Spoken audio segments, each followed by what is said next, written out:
29 दिसंबर की सर्द भरी रात में बिहार के तानाशाह सरकार ने अपने निरंकुश पुलिस तंत्र की सहायता से विवादित बीपीएससी 17वीं पीटी का परीक्षा का री एग्जाम का मांग करने वाले स्टूडेंट पे पहले तो उसके ऊपर वाटर कैनन से पानी का बरसात करवाया। उसके बाद पुलिस ने लाठी चार्ज करके स्टूडेंट को दरा दरा के पीटा। आखिर कई दिनों से ये बिहार में क्या चल रहा है और ये विवादित 17वीं पीटी क्या है, आखिर ये विवादों में क्यों है, ये सब जानने के लिए इस पूरे वीडियो में बने रहे। आज तक के इतिहास में बीपीएससी ने इतनी बड़ी बहाली कभी नहीं निकाली थी। देखिए, इस वैकेंसी में टोटल 2000 से ज़्यादा सीट था और उसमें से भी 200 एसडीएम और 136 डीएसपी सीट होने के कारण इस पे कोचिंग माफिया, भ्रष्ट अधिकारी और भ्रष्ट नेताओं का पैनी नज़र था। जब स्टूडेंट को नॉर्मलाइजेशन का पूरी तरह से क्लियरिफिकेशन नहीं मिला तो उसके बाद स्टूडेंट प्रोटेस्ट करने लगा और 6 दिसंबर 2024 को स्टूडेंट नॉर्मलाइजेशन को ना लागू करने के लिए बीपीएससी के पास धरना देने लगा और बहुत बड़ा प्रोटेस्ट हुआ। उसके बाद ये तानाशाह बिहार सरकार ने इस स्टूडेंट पे लाठी चार्ज करवा दिया। तब जाके बीपीएससी ने प्रेस रिलीज करके ये डिक्लेयर किया कि इस एग्जाम में नॉर्मलाइजेशन लागू नहीं होगा। देखिए, बिहार सरकार ने अभी तक पूरे स्टूडेंट पे 3 बार लाठी चार्ज करवा चुका है। फिर उसके बाद 13 दिसंबर 2024 को बीपीएससी का एग्जाम होता है। 12 बजे से एग्जाम शुरू होना था, लेकिन कई सेंटर पे 12 बजे के बाद भी क्वेश्चन पेपर नहीं मिला। यहाँ तक कि स्टूडेंट का आरोप है कि कहीं 10 मिनट, कहीं 20 मिनट, कहीं कहीं तो एक घंटा क्वेश्चन पेपर नहीं मिला।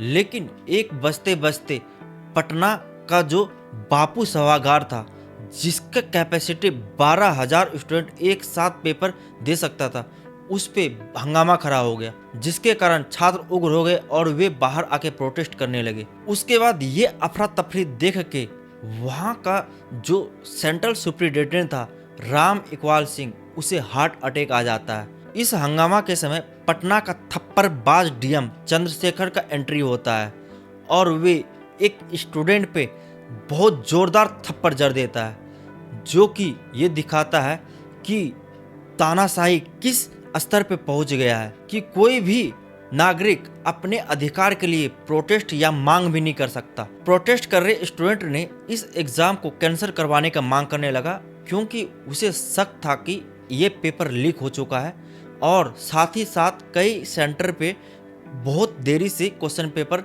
मिलने के कारण सभी में आक्रोश भरा था। देखिए, शाम को बीपीएससी ने प्रेस कॉन्फ्रेंस करता है कि बापू सभागार, जो कि नीतीश का एक ड्रीम प्रोजेक्ट था, बीपीएससी का चेयरमैन परमार रवि मनु भाई, जो नवंबर 2024 में रिटायर हो चुका था और इसके ऊपर 4.5 करोड़ का गमन का भी आरोप है, जो कि बिहार विजिलेंस ने इसके ऊपर इंक्वायरी बैठाया है।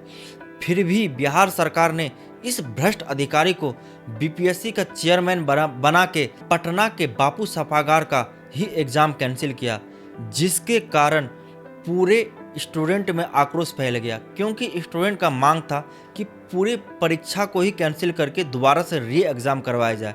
लेकिन तानाशाह बिहार सरकार ने इस मांग को पूरी तरह से खारिज किया। सिर्फ पटना का ही बापू सभागार का एग्जाम कैंसिल करके उसे री एग्जाम करवाने का बात कहा। और ये 12,000 स्टूडेंट का अलग से परीक्षा होगा, ये तो कहीं ना कहीं जो पहले एग्जाम दे चुके स्टूडेंट के साथ काफ़ी ज़्यादा नाइंसाफ़ी और इनइक्वलिटी को दिखाता है। ये संविधान हमें इक्वलिटी का अधिकार देता है, लेकिन वैकेंसी के लिए 2 अलग अलग पेपर होना कितनी बड़ी नाइंसाफ़ी है स्टूडेंट के साथ। उसके बाद स्टूडेंट्स और कई कोचिंग टीचर ने मिलके डिसाइड किया कि 18 दिसंबर से हम शिक्षा सत्याग्रह का शुरुआत करेंगे। उसके बाद 18 तारीख से शिक्षा सत्याग्रह शुरू होता है। जो सत्याग्रह गर्दनी बाग पटना में शुरू किया गया था, वहाँ बीपीएससी के सामने जाके शांतिपूर्ण तरीके से सत्याग्रह कर रहा था, तो तानाशाह बिहार सरकार के निरंकुश पुलिसिया तंत्र ने इस स्टूडेंट पे बिना किसी चेतावनी का लाठी चार्ज कर दिया। इस लाठी चार्ज के बाद सरकार का जो तानाशाही रवैया है वे अलग तरीके का दिखता है। ऐसा लग रहा था कि ये देश किसी न किसी तरह दिखाता है कि ये कहीं न कहीं अंग्रेज़ों का जो सत्ता है वे झलक दिखाता है।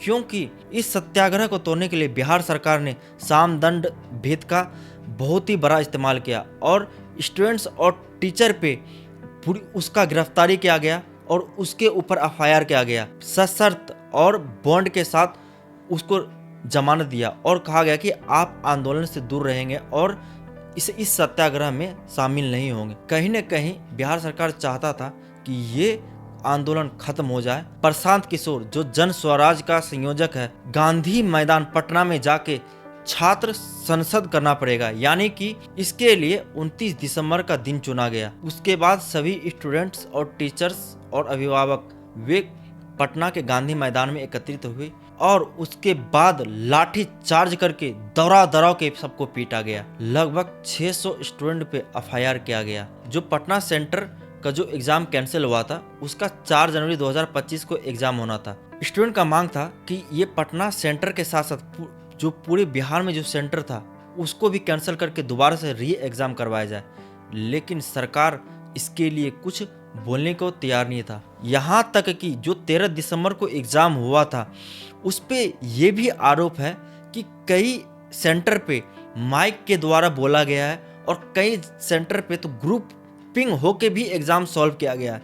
यहाँ तक कि जो खगड़िया के सर्किट हाउस में 11 स्टूडेंट को ठहरा के वीआईपी ट्रीटमेंट दिया गया और उसका एग्जाम दिलवाया गया। कहीं न कहीं ये पूरी बहाली ही काफ़ी ज़्यादा विवादित है। इस जब 4 जनवरी 2025 में ये एग्ज़ाम कंडक्ट हुआ, क्वेश्चन पेपर आया था, इसका जो लेवल था वो 13 दिसंबर के लेवल से भी नीचे था, यानी कि इस एग्ज़ाम का कोई भी स्तर ही नहीं है। देखिए 2 दिन एग्ज़ाम होने के कारण कि 2 अलग अलग सेट में पेपर होगा और 2 अलग अलग सेट के पेपर को इक्वल करने के लिए नॉर्मलाइजेशन का यूज करना पड़ेगा, लेकिन बीपीएससी पहले ही प्रेस रिलीज करके नॉर्मलाइजेशन को लागू नहीं करने का बताया था। अब बीपीएससी बता रहा है कि हम नॉर्मलाइजेशन के जगह स्केलिंग यूज करेंगे। जो बिहार सरकार के जो मुखिया है नीतीश, वे 23 दिसंबर से बिहार की प्रगति यात्रा पे निकला हुआ। ये कैसा प्रगति यात्रा है जिसमें 220 करोड़ रुपए का खर्च किया गया है। इस विवादित पीटी परीक्षा को कैंसिल करने के लिए कई राजनीतिक दल भी लगे हुए हैं, जिनमें से जन स्वराज का जो संस्थापक है प्रशांत किशोर, वे 2 जनवरी से ही गांधी मैदान में आमरण अनशन पे बैठा हुआ है। इतना हो हंगामा होते हुए भी बिहार सरकार इस एग्ज़ाम को कैंसिल नहीं कर रहा है। और प्रशांत किशोर का ये जो आरोप है कि इस बहाली में आधा से ज़्यादा सीट को बेच दिया गया है और इसके लिए 70 लाख, 1 करोड़, 1.25 करोड़ जैसे रेट का लगाया गया। जैसा पोस्ट वैसा रेट। 29 दिसंबर की जो लाठी चार्ज हुआ था, अगले दिन यानी 30 दिसंबर को बिहार सरकार ने दैनिक जागरण के फ्रंट पेज पे अपना एडवर्टाइजमेंट निकालता है। नीतीश का दावा है कि वे 2020 से लेकर 2024 तक 10 लाख से ज़्यादा सरकारी नौकरी दिया है और साथ ही 24 लाख से ज़्यादा रोजगार दिया है। देखिए बिहार में रोजगार कहाँ से है, कौन सा इंडस्ट्रीज है बिहार में, पता नहीं। फर्जी डाटा दे के बिहार सरकार नागरिकों पे कोई लिपापोती तो नहीं कर रहा है, क्योंकि 2025 में इलेक्शन है और कहीं ना कहीं ये जो इतना बड़ा प्रोटेस्ट हुआ है ये नीतीश सरकार के लिए बहुत बड़ा खतरे का घंटी है।